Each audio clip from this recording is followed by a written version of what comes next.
Fala galera, aqui é o Arthur. Hoje eu vou apresentar um trabalho sobre a evolução dos computadores, referente à matéria de Introdução à Computação, do professor Ricardo Jacaúna. Eu vou apresentar com meu colega Israel. E nosso objetivo é apresentar desde os primórdios da computação, do primeiro computador até os computadores de hoje. Nele nós vamos abordar como surgiu, como ocorreu essa transição de cada geração dos computadores. E agora eu vou passar a palavra para o meu colega Israel. Olá, meu nome é Israel e eu vou apresentar para vocês o sumário do trabalho. O sumário está dividido da seguinte sequência. Em primeiro lugar, o ábaco. Em segundo lugar, o Pascal em 1642. Em terceiro lugar, a calculadora de Babbage em 1837. Em quarto a oitavo lugar é da primeira à quinta geração dos computadores. E em nono lugar e último, o processador quântico. Bem, agora eu vou falar sobre o ábaco. O ábaco é em meados de 5500 a.C., mas também tem historiadores e pessoas que acreditam que também seja no ano de 2400 a.C., que foi que surgiu aí nesse século, nesses anos aí surgiu o ábaco, né, por meio de necessidades de alguma ferramenta para contar, que já não era 10 laranjas que precisavam contar, nem 100, eram 500, 1000 laranjas, fazer cálculos maiores. Eles precisavam de alguma ferramenta. Aí, por meio disso, surgiu o ábaco, que é considerada a primeira calculadora do mundo. Aí, o ábaco, ele possui uma estrutura simples de varetas em forma paralela, e em cada vareta tem várias bolas pequenas. Aí, por meio disso, eles conseguiam, né, realizar os cálculos de forma rápida e não tão difícil. Aí aqui está uma foto de como ela mais ou menos é. Essa daqui é uma foto mais moderna, mas antigamente era parecida. Não tinha muita diferença. E a origem do ábaco ela é desconhecida, porém muitos historiadores acreditam que ela surgiu na Mesopotâmia. E aí depois se espalhou pelo mundo e cada povo adaptava a sua necessidade. Agora eu vou falar para vocês sobre o Pascal. O Pascal em 1642, ele criou uma máquina chamada Pascalina, é a máquina de Pascal ou Pascalina também chamada. Ele criou essa máquina com o objetivo de fazer as 4 operações básicas da matemática, que são adição, subtração, multiplicação e divisão. Porém, quando ele concluiu ela, só conseguiu com que a máquina realizasse as 2 operações básicas, que foi a adição e subtração. Não conseguiu com que realizasse multiplicação nem divisão. E a máquina de Pascal ela era muito demorada para realizar os cálculos e a fabricação dela era muito cara. E isso fez com que o seu sucesso no comércio fosse muito limitado e ela não foi muito aceita. Se eu não me engano, só foram produzidas 50 pascalinas nessa época. Agora sobre o Babbage em 1837 ele descreveu a máquina analítica, que seria uma seria a sucessora da máquina diferencial. Essa máquina analítica ela conseguia fazer operações logarítmicas e trigonométricas, mas mesmo sendo uma das maiores realizações do Babbage, ele não conseguiu concluir. Essa máquina ela possui um design meio que parecido com um computador mecânico, com uma unidade de lógica aritmética, fluxo de controle com ramificações, loops e memória integrada. Voltando a palavra comigo agora, eu vou falar sobre a primeira geração. Bom, a primeira geração ela se passa desde 1940 a 1956 ou 55. Depende muito de onde você pesquisou. Nessa geração, ela foi marcada pelo primeiro computador, o ENIAC, que foi um computador criado para a guerra praticamente, e surgiu ali naquele contexto da Segunda Guerra Mundial. E esse computador ele era muito grande e comportava diversas válvulas. Essas válvulas eram o que processavam as informações. As válvulas basicamente eram uma lâmpada praticamente. Ela era a vácuo, né? Ela tinha esse formato assim mais ou menos, você deve desenhar. Mas ela tinha basicamente esse formato e cada computador daqueles tinha 17 mil válvulas, um pouquinho lá, quase 18 mil válvulas. E nesse computador ele media cerca de 30 metros a 2 metros de altura. E eles ocupavam cômodos e cômodos, eles ficavam dentro de galpões devido ao seu tamanho. E esses computadores, eles esquentavam bastante e a capacidade de armazenamento deles era muito baixa, né? Muito pequena. Eles armazenavam as informações nos cartões perfurados. Eram basicamente papeizinhos assim, ó, que tinham vários furinhos. Cada furinho significava alguma coisa, alguma informação, alguma letra. Vários furinhos.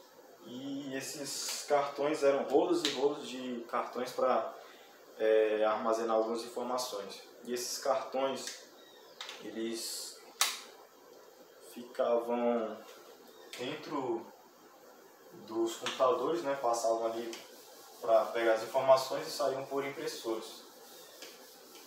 Nessa geração, uma curiosidade bacana que eu encontrei foi que dentro das ralés do segundo computador do Harvard Mark II, foi encontrado uma mariposa nas ralés do computador. E essa mariposa encontrada estava dando uma falha no sistema do computador e foi daí que surgiu o nome bug, né? Foi o primeiro caso real de bug, que nós usamos até hoje quando dá alguma falha no sistema, alguma coisa assim. É uma curiosidade muito bacana que eu encontrei. E nessa primeira geração, os computadores eram válvulas, como eu disse. Eles também tinham os tubos a vácuo que passavam as correntes elétricas e tudo mais. E o principal computador dessa geração foi o ENIAC, como eu disse. Bom, agora passando para a segunda geração. Na segunda geração, nós fomos de 1956, no fim da primeira, a 1963. 1963 e 64, depende muito de onde você pesquisa. E essa geração foi marcada pela transição das válvulas para os transistores, que eram basicamente alfinetezinhos assim, ó. Eles tinham esse formato assim, basicamente, ó. Esses daqui são os mais atuais, né? Eles tinham esse formatinho assim, eles eram bem pequenininhos, o tamanho dessa tampa aqui praticamente. E já eram bem menores que as válvulas, por isso, devido a isso, passou a diminuir o tamanho dos computadores, né? Os computadores não comportavam mais galpões e galpões de tamanho.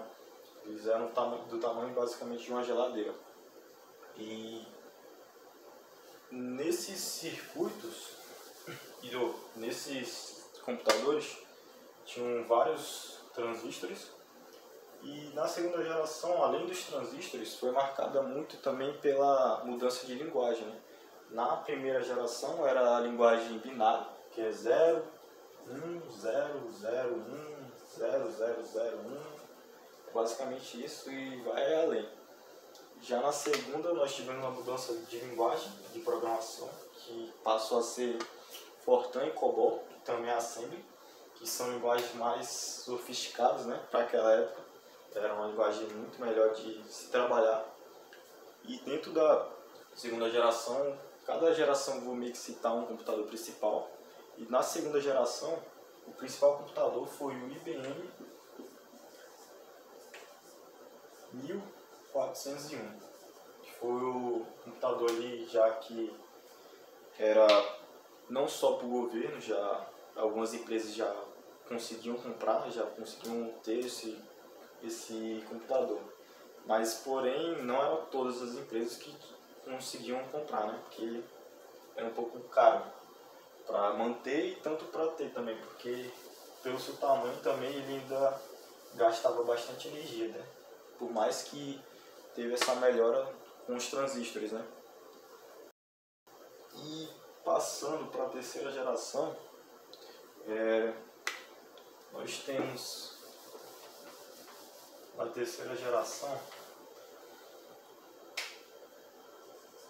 passando para a terceira geração, que eu acho uma das mais legalzinhas, que foi de 1900 a 63, 64, depende, a 1971. E essa geração foi marcada pelos circuitos integrados. Os circuitos integrados eram basicamente chipzinhos assim pequenos que continham vários transistores. Então aqui é uma perninha de um transistor, aqui de outro. E cada transistor desse processava uma informação, né? Com isso houve uma velocidade muito maior de processamento nos computadores e uma diminuição mais ainda do tamanho deles. E com isso, cada circuito integrado desse, meio que, se eu não vou me enganar, eles comportavam milhares de transistores dentro deles. Nisso passou a capacidade de processamento ser muito mais alta. Na terceira geração também surgiu a ARPANET.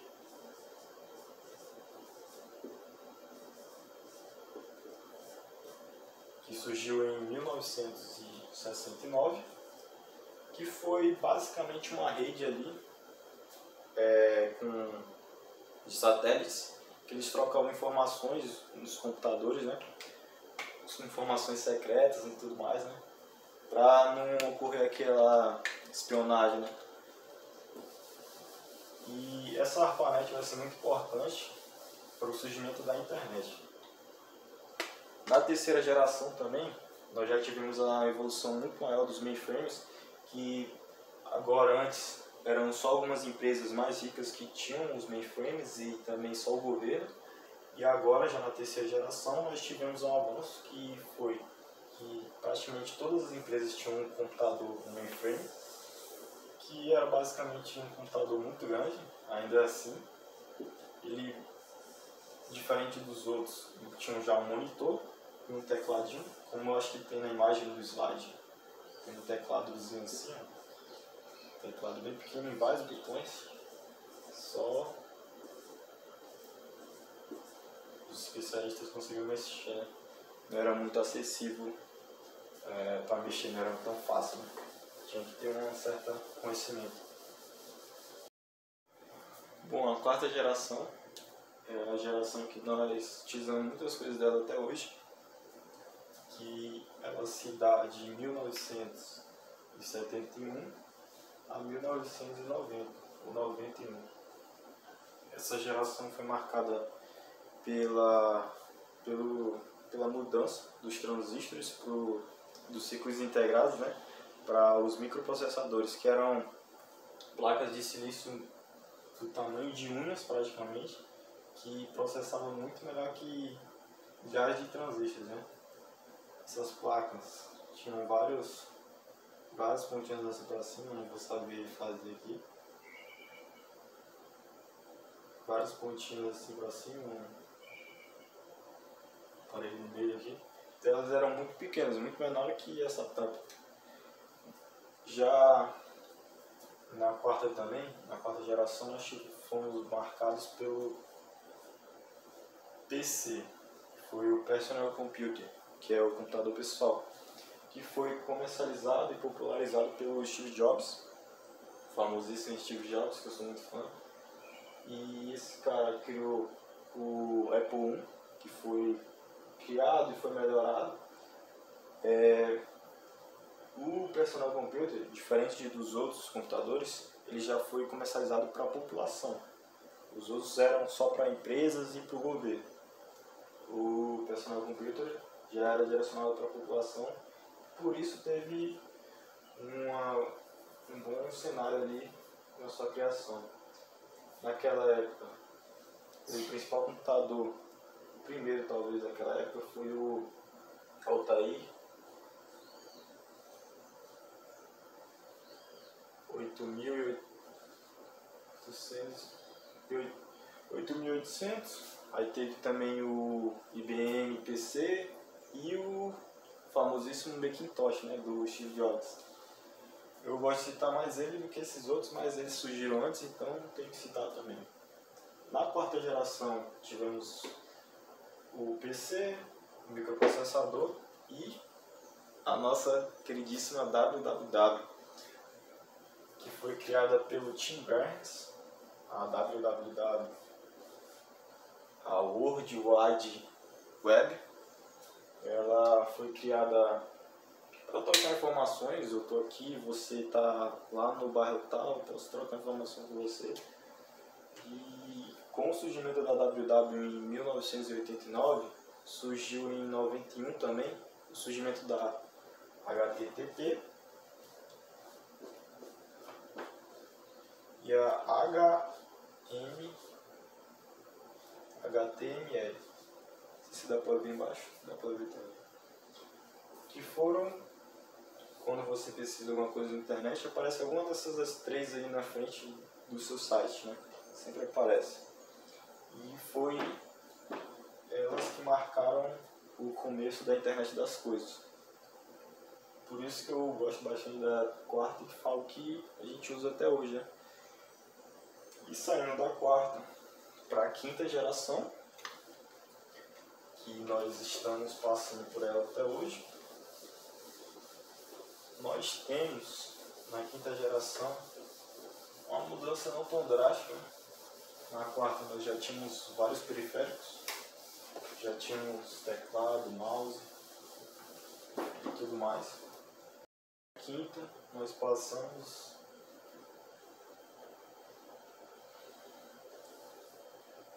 nós somos marcados na quinta pela inteligência artificial, que basicamente todo mundo usa, praticamente todo estudante usa essa inteligência artificial, até eu usei para fazer esse trabalho. E essa inteligência artificial ela é usada para muitas coisas, para o bem e para o mal, para tudo que você faz. E a quinta geração é marcada por ela, também pela nanotecnologia, que é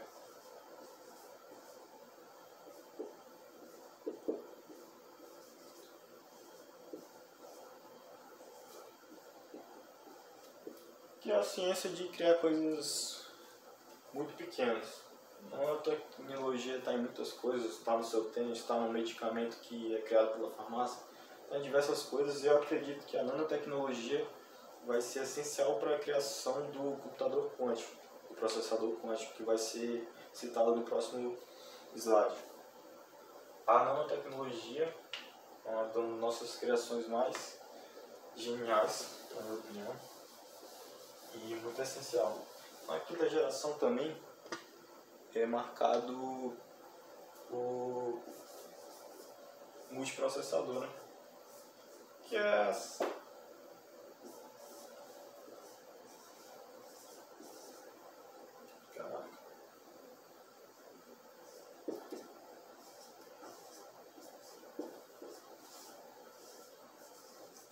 que é basicamente você processar muitas e muitas informações no seu computador sem que ele acabe falhando. Nos próximos slides nós vamos falar sobre o processador quântico, que vai vindo aí, né? Muitos cientistas e pessoas falam que a quinta geração já acabou, porém não há característica suficiente para dizer isso, que ela acabou ainda, mas eu tenho quase certeza que com a criação do processador quântico vai ter características suficientes para acabar a quinta e começar a sexta geração. Mas vamos aguardar, né? E agora, para concluir, o processador quântico. O processador quântico ele não é tão diferente em conceito do processador clássico, o normal. Os dois eles estão feitos para realizar tarefas de forma eficiente, o que for colocado para eles realizar de forma eficiente e mais rápido possível. Porém, o processador quântico, com o surgimento da tecnologia, o avanço da tecnologia, ele é mais focado para a resolução de problemas matemáticos e de, por exemplo, descobrir as curas para acessar doenças, para o meio ambiente, etc. O processador quântico, como o nome já diz, né, eles utilizam os princípios quânticos de superposição, entrelaçamento e interferência quântica. A superposição seria isso que o processador consegue estar no 0, no 1 e no 0 e no 1 ao mesmo tempo. O entrelaçamento seria como se imagina um cube, tem um cube aqui e um lá no Japão. Aí se esse daqui reagir, o outro, tipo, se esse daqui mudar, se o que está aqui no Brasil mudar, o que está no Japão, ele reage instantaneamente, se eles estão conectados, né? E a interferência quântica seria como ondas do mar. Imaginem ondas do mar que elas se juntam para formar uma onda maior, ou elas se chocam, né, e cancelam. Então, mais ou menos seria isso. Aí uma das principais diferenças é que o processador quântico, né, como já falei, ele consegue estar no 0, no 1 e no 0 e no 1 ao mesmo tempo. Ele não é como o clássico que só consegue estar no 0 e no 1. Ele consegue estar no 0, no 1 e no 0 e no 1 ao mesmo tempo, o que aumenta a sua eficiência de forma maior, né? Atualmente já existem alguns processadores que são processadores quânticos, né, que são o Majorana 1 da Microsoft e o Willow do Google. Aí por último aqui estão as referências dos que a referência de onde a gente gerou todos esses dados. E é isso. Essa apresentação da evolução dos computadores e desde o início até atualmente que estão nos processadores quânticos. Muito obrigado e até mais. Bom, e para finalizar, queria agradecer a atenção de todos. E como o professor fala, nós temos que ser mais cara de pau, porque agora nós somos garotos de programa. E por isso que eu coloquei essa imagem no final. Muito obrigado.